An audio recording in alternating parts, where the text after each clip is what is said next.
अरे ओछू नाक पण असली नाक। MDH काश्मीरी लाल मरचानी पाउडर। MDH છે મહત્વપૂર્ણ સમાચાર મળી રહ્યા છે અમદાવાદથી, જ્યાં વધુ 2 કોર્ટને બોમ્બથી ઉડાવવાની ધમકી ભર્યો એક ઈમેલ મળ્યો હોવાના સમાચાર છે। આપણે કહી દઈએ કે હાઈકોર્ટ તેમજ સિટી સિવિલ અને સેશન્સ કોર્ટને બોમ્બથી ઉડાવવાની ધમકી આપવામાં આવી છે। આ ધમકી મળતા જ કોર્ટ પરિસરને ખાલી કરાવાયું છે। સુરત પછી અમદાવાદમાં પણ ધમકી ભર્યા ઈમેલ આવ્યા છે। સ્મોલ કોઝ કોર્ટના મેલ આઈડી પરથી આવ્યો હતો આ ઈમેલ। સ્થાનિક પોલીસ, ડોગ સ્ક્વોડ, BDDS, SOGની ટીમે હવે આ બંને કોર્ટ પરિસરમાં તપાસ શરૂ કરી છે।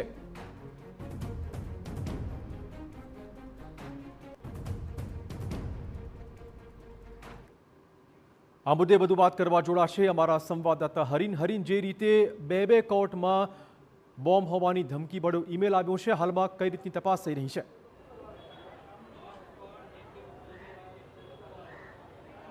બિલકુલ, પહેલા હું આપને મારી પાછળના દ્રશ્યો બતાવવા માંગીશ કે BDDSની ટીમ છે તે પહોંચી ગઈ છે સિટી સિવિલ કોર્ટ છે ને કે ત્યાં અત્યારે જે ધમકીભર્યો ઈમેલ મળ્યો હતો અને ત્યારબાદ છે તાત્કાલિક સ્થાનિક પોલીસને જાણ કરવામાં આવી હતી। સ્થાનિક પોલીસ, BDDSની ટીમ, SOGની ટીમ, ક્રાઇમ બ્રાન્ચની ટીમ, આ તમામ જે ટીમો છે અલગ અલગ જગ્યાએથી અલગ અલગ 2 કોર્ટને જે પ્રમાણે બોમ્બથી ઉડાવી દેવાનો ધમકીભર્યો મેલ મળ્યો હતો અને ત્યારબાદ પોલીસ સક્રિય થઈ હતી। મહત્વનું છે કે અવારનવાર હાઈકોર્ટને જે રીતે બોમ્બથી ઉડાવી દેવાની ધમકીઓ મળતી હોય છે, ત્યારે જે નીચલી અદાલતો છે તેમને પણ આજે આ જ પ્રમાણે ધમકીભર્યો ઈમેલ મળ્યો હતો। ખાસ કરીને વાત કરવામાં આવે તો સુરતમાં પણ આ જ પ્રમાણેની જે મેલ છે ધમકીભર્યો મળ્યો હતો। કોર્ટ પરિસર છે ત્યાં વકીલો, કેમ કે બિલ્ડિંગ છે તેને ખાલી કરવામાં આવી રહ્યું છે અને તાત્કાલિક અહીંથી તમામને બહાર છે તે જવા માટેની સૂચનાઓ છે તે આપવામાં આવી રહી છે। આપ દ્રશ્યો જોઈ શકો છો કે તમામ જે ઉપર કાર્યવાહીઓ ચાલી રહી હતી તેને તાત્કાલિક અસરથી અટકાવી દેવામાં આવી છે અને તાત્કાલિક આ જે બિલ્ડિંગ છે આખું તેને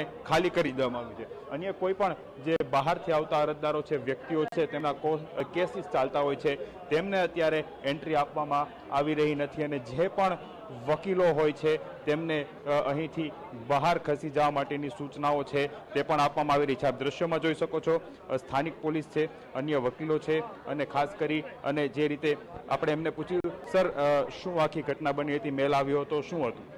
સ્મોલકોસ કોર્ટના રજિસ્ટ્રાર સાહેબ શ્રીમાળી સાહેબ છે, એમની પાસે સવારે મેલ આવ્યો। એમને 11 વાગે લગભગ મને તરત ફોરવર્ડ કર્યો અને એક વિનંતી કરી કે પૂરી બિલ્ડિંગમાં હું માહિતી આપી દઉં કે આપણે ત્યાં RDX બોમ્બ મુકાયો છે અને જજીસ સાહેબોને ખાલી કરવા માટેની એમાં ધમકી છે। એટલે તરત મેં એનો અમલ કર્યો। દરેક વકીલોને અને જે પક્ષકારો છે એમને જાણ કરી અને કોર્ટોમાં બી રૂબરૂ જઈને જાણ કરી દીધી। પ્લસ જે અમારા જે ગ્રુપ હોય એ બધા ગ્રુપમાં મેસેજ આપી દીધા। એ પછી મેં પોલીસને ઇન્ફોર્મ કર્યું 112 નંબર ઉપર કે ભાઈ આવી મેલ આવ્યો છે, અફવા છે કે શું છે, તપાસ કરી લેજો।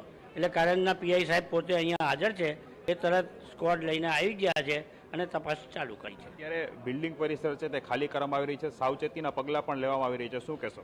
જી હા, જેમ મેં મેસેજ આપ્યા એ રીતે તરત પોલીસ અધિકારીઓ દોડી આવ્યા અને લોકોને ખાલી કરાવડાયા। અહીંથી પબ્લિકને એક સાઈડે જવા વિનંતી કરી અને પબ્લિક ખસી ગઈ છે, પણ થોડીક અફરાતફરી છે કારણ કે ભય દરેકને હોય, સાચું કે ખોટું ભય પેસી ગયેલું છે બધામાં। ત્યારે સંપૂર્ણ કોર્ટ કાર્યવાહી બંધ રહેશે કે શું હશે? અત્યારે મોટાભાગની કોર્ટ કાર્યવાહી બંધ છે, પણ 7મા માળે જે સેશન્સ મેટરો ચાલે છે ત્યાં PJ સાહેબે એવું કહ્યું છે કે હાલ પૂરતી કોઈની એક્સપાર્ટી મેટર નહીં ચાલે, પણ જે ચાલે છે એને પૂરું કરી દઈએ છીએ। બિલકુલ, જે રીતે હું દ્રશ્ય બતાવવા માંગીશ કે જે પરિસર છે ત્યાંથી બિલ્ડિંગમાંથી જે પરિસરમાં જે વકીલ મિત્રો છે તેમને ખસેડવામાં આવ્યા છે અને અહીંથી જે અવર જવર છે બહાર તેના ઉપર રોક લગાવી દેવામાં આવી છે। મહત્વનું છે કે તમામ જે BDDSની ટીમ હોય કે અન્ય ટીમો હોય તેના દ્વારા અલગ અલગ જગ્યાઓ પર, એટલે કે જે 8 માળ છે, 7 થી 8 માળ છે, ત્યાં ચેકિંગ કરવામાં આવી રહ્યું છે। કોઈ પણ સંવેદનશીલ વસ્તુ દેખાય તો પોલીસ દ્વારા પોલીસને જાણ કરવા માટેની સૂચના છે તે પણ તમામ લોકોને છે તે આપી દેવામાં આવી છે। મહત્વનું